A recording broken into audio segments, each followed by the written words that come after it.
নমস্কার, আমার আজকের নিবেদন কবি সুনীল চৌধুরীর লেখা কবিতা যখন অসহ্য হয়।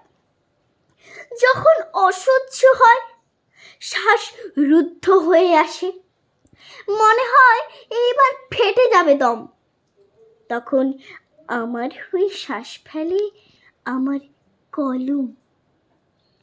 মাঝে মাঝে মনে হয় এইবার ভেঙে যাব, দুর্বিষহ জীবনের ভারী অন্ধকারে ঢেকে যায় আশার সবিতা।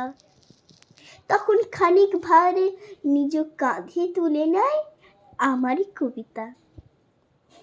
এক বিচিত্র পেশা, নিজেকে মাথায় করে দৌড়ে দৌড়ে হেঁকে হেঁকে ফেরি করে ফেরা, বঞ্চনাকে অভ্যাসের ওড়না দিয়ে ঘেরা। তবু যখন তীক্ষ্ণ ধার হয়ে ওঠে বেনেদের ছুরি, তখন তোমায় মনে করি। কোনো এক বিচিত্র সন্ধ্যায় তুমি পাশে বসেছিলে, গঙ্গা বুকে দূর যাত্রী, জাহাজের আলো ঝিকিমিকি।